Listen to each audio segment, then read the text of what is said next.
Bonjour à toutes et à tous et bienvenue sur Neuroscape.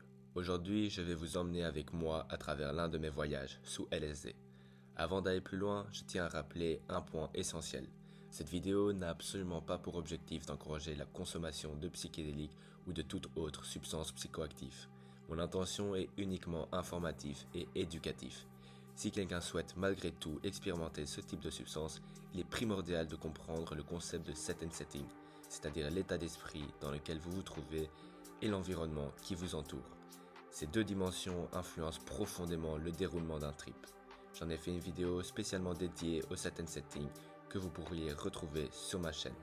Les psychédéliques peuvent bouleverser vos perceptions, modifier votre manière de penser et pour certains ouvrir des portes vers des dimensions insoupçonnées de la réalité. Des espaces mystérieux et fascinants, mais ils exigent aussi respect, préparation et prudence.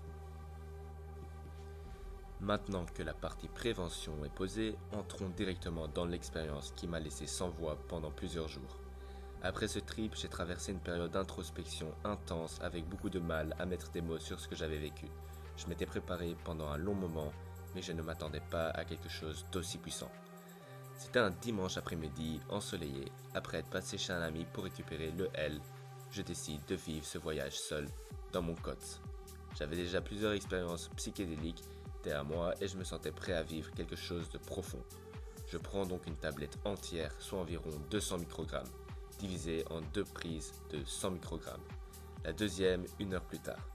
Je préfère le faire de cette manière que de prendre une seule dose pour avoir une montée plus douce. J'arrive dans mon COT vers 14h. Je prends une douche, je m'installe dans mon fauteuil de bureau et je consomme la première moitié vers 14h30. J'attends la première heure avant de prendre la deuxième dose. Les deux doses ont été prises par voie sublinguale, laissées environ 45 minutes sous la langue avant d'être avalées. Il est 16h15 quand j'avale la seconde moitié, ne sentant toujours pas d'effet. Je suis installé dans mon siège de bureau, devant mon enceinte, et un joint roulé avant que les effets ne m'en empêchent. Les premières sensations commencent à se manifester quand je remarque soudain que l'enceinte noire devant moi semble entourée d'une forme d'énergie, comme si elle générait elle-même un champ perceptible. Le son fait vibrer l'objet entier et ces vibrations prennent des teintes colorées, oscillant entre le rouge et le vert. Je reste figé sur cette enceinte pendant un bon quart d'heure avant de réaliser à quel point je suis déjà perché et que ce n'est que le début. La musique est d'une intensité incroyable. Je ne me contente pas de l'entendre, je la ressens physiquement.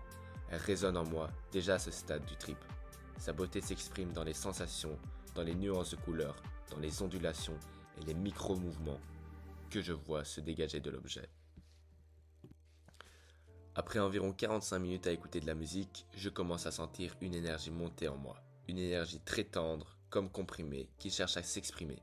Une sorte de tension intérieure qui ne semble pas savoir où aller. Cette énergie devient rapidement relativement désagréable. Elle monte, se contracte en moi, et j'ai l'impression d'avoir besoin de l'expulser. Je sens que je dois vomir, sauf que je n'ai rien dans l'estomac. Je n'avais pas mangé depuis plus de 16 heures, et pourtant, il était impossible d'avaler quoi que ce soit. Mon corps refusait la nourriture, comme s'il voulait rejeter quelque chose venant de l'intérieur, mais sans savoir quoi. Je me retrouve donc en tout début de trip, assis dans mon fauteuil, un seau devant moi, un morceau de pain à la main que j'essaye tant bien que mal d'ingérer, pour finalement le recracher presque instantanément dans le seau. Chaque bouchée reste bloquée dans ma gorge, comme si mon corps rejetait l'idée même de manger. J'essaye encore et encore, mais rien ne se passe. C'est à ce moment-là que je comprends que je me suis mis dans une situation bien compliquée. Je me connais. Au début de chaque trip, il y a toujours un moment un peu chaotique, une sorte de lutte intérieure où la substance semble vouloir me rappeler qu'elle est plus forte que moi et semble vouloir se montrer. Je sais que c'est temporaire, mais sur le moment, c'est juste désagréable. Je n'arrive plus à profiter de la musique, ce n'est pas un bad trip à proprement parler. D'ailleurs, je n'aime pas ce terme. Je préfère parler de trip difficile, puisque durant ces trips, nous pouvons vivre un moment désagréable et difficile, mais ce qu'on en ressort n'est pas forcément mauvais, car cette expérience nous a appris et fait grandir dans une certaine mesure. Je préfère utiliser le terme difficult trip. Je connais également bien le concept de set and setting et je sais que les difficultés sont souvent des projections de l'esprit. Donc je ne panique pas, mais je me demande quand même où est-ce que j'ai foiré quelque chose dans mon set and setting. Pourquoi mon trip n'a plus aucun sens et se transforme en simple malaise. À mesure que les minutes passent, mon corps se crispe de plus en plus, mes muscles se tendent et je n'arrive plus à comprendre clairement ce qui se passe dans ma tête. Je décide alors de me coucher sur mon clic-clac pour essayer de retrouver un peu de calme et d'analyser ce qui cloche dans mon set and setting. Je mets mes AirPods, j'adore écouter de la musique avec mes AirPods parce que les noise cancelling me plongent vraiment au cœur des sons. Mais cette fois-ci, la musique ne colle absolument pas à ce que mon corps traverse. Elle n'accompagne pas mes tensions et elle ne les aide pas à se relâcher. Et ça déclenche un chaos total dans mes pensées. Elle tourne en boucle, sans pause, comme si je m'enfonçais dans un tunnel mental. Je commence à me poser des questions existentielles embarrassantes à ce moment-là. Encore et encore, telles que à quoi sert ces tripes? Pourquoi est-ce que je ressens ça? Quel est le sens de ça? Quel est le sens de la vie? Pourquoi se lever tous les jours? Pourquoi faire pour finir par mourir et tout oublier? Rien ne faisait de sens. Le temps, lui, ne semble pas du tout suivre le trip et n'est pas du tout dilaté. 45 minutes ressentaient comme 45 minutes normales. Pas d'étirement, pas de distorsion, rien du tout. J'essaye de me dire, pense à autre chose, mais je n'y arrive pas. Impossible. La substance a pris le contrôle de mes pensées et de mon corps, tout en me laissant conscient que c'est bien moi qui pense tout ça. J'ai toujours le contrôle de mes mouvements, je peux me lever, marcher, utiliser mes mains. Mais mentalement, c'est le chaos. Le L me montre c'est qui gère la situation en ce moment-ci. Je viens à la conclusion qu'il me manque peut-être une certaine présence humaine. Me trouvant là depuis plus de 2h30, dans mon cote, dans le noir, seul, en train d'essayer de faire partir cette sensation désagréable en moi, je me dis que c'est cela qui me manque. J'appelle une pote à qui j'avais prévenu que j'étais sous LSD ce jour même, pour lui demander si elle n'était pas dans les alentours et si elle pouvait passer. Parce que ce qui se passe dans ma tête est vraiment bizarre.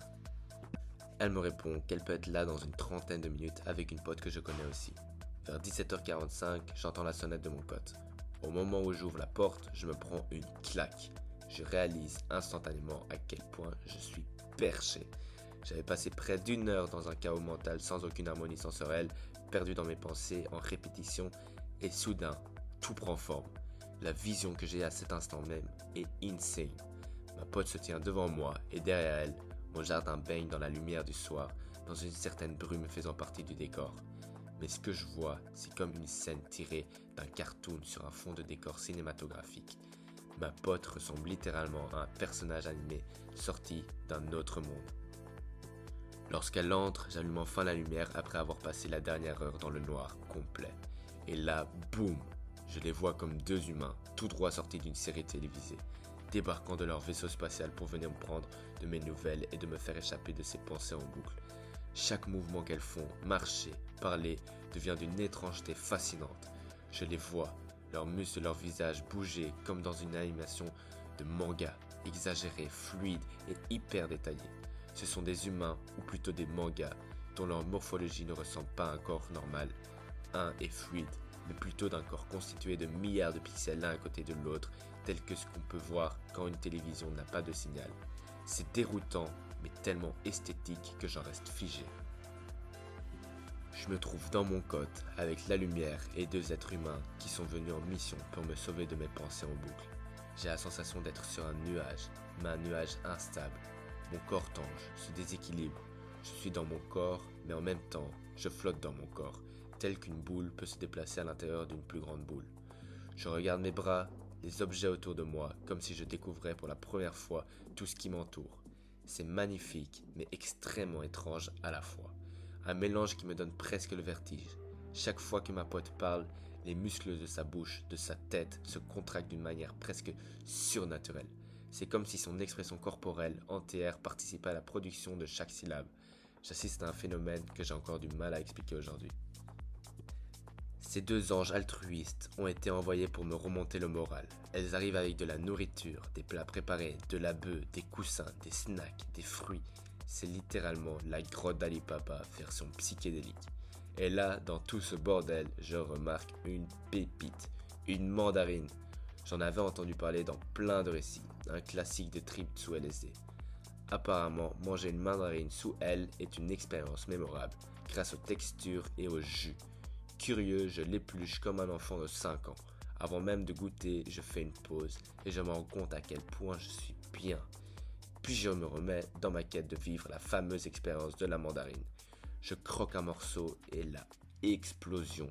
Le jus éclate en bouche, la texture gluante et moelleuse glisse sur mon palais. C'est n'importe quoi, mais c'est incroyable. Leur présence, si on peut le dire humaine, m'a fait un bien fou. Ça me fait réaliser à quel point la solitude peut enfermer l'esprit. L'intensité du trip ne faiblit pas, mais elle devient plus douce, plus lumineuse. Je suis toujours perdu dans cette tempête sensorielle, mais maintenant je peux respirer. Je veux faire plein de choses et en même temps je ne veux rien faire. Mon esprit fuse dans toutes les directions alors que mon corps physique semble incapable de suivre, essoufflé, et la seule chose qu'il veut faire, c'est de s'asseoir et de ne pas être utilisé. Laissons le corps un instant de côté et allons plus en profondeur dans ce qui est réellement la conscience. Ma pote me roule une clope et me la tend gentiment. Je m'installe à la fenêtre, appuyé contre le rebord, avec vue sur mon jardin à travers les barreaux. Et je contemple. Je réalise que ce que je vis est étrange, mais magnifique. Je veux fumer, mais je ne veux pas fumer. J'en ai besoin, mais j'en ai pas besoin. Mon esprit est un paradoxe vivant. Je mets littéralement 1 heure complète pour finir cette clope.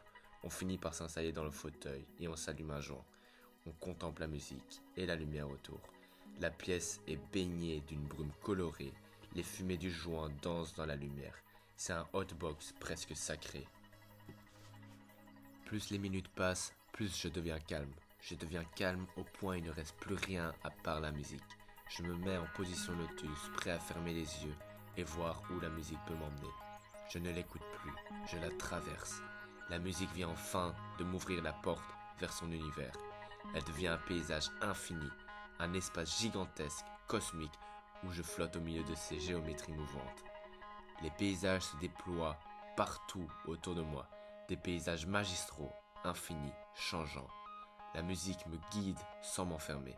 Elle me montre ce qu'elle a à me montrer, mais me laisse la liberté totale de flotter dans cet univers immense.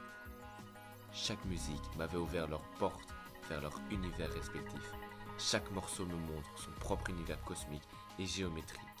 La musique s'est décidée ce soir-là de m'ouvrir la porte visuelle interne et non cognitive de leur univers. J'ai pu franchir et entrer dans leur territoire qui me paraissait secret. Les sons cessent d'être de simples sons.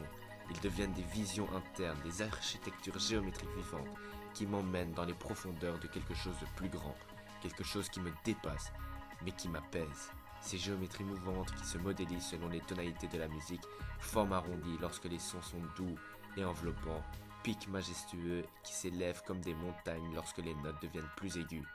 La musique me révèle sa propre topographie, sa propre géologie sonore, son propre univers.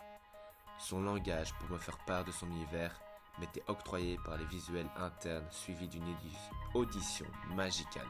Je me sens bien, profondément bien, sans panique, sans vertige, malgré l'immensité et la nouveauté radicale de ces paysages cosmiques. Cet univers musical est d'un calme étrange dont le son de la musique met l'ouverture de cet univers et constitue cet univers même. La conscience qui crée ces visions semble indestructible, et pourtant j'en garde une image précise dans ma conscience égoïque, comme si ces mondes existaient réellement indépendamment de ma conscience égoïque et faisant part d'une conscience universelle, collective. Et à cet instant, je ne peux m'empêcher de me demander, est-ce simplement une musique créée par quelqu'un? Car cela paraît inimaginable. Ces morceaux ne ressemblent plus à des œuvres humaines. Ils ont l'air d'avoir créé leur propre univers, avec leurs lois, leurs reliefs, leur être invisible.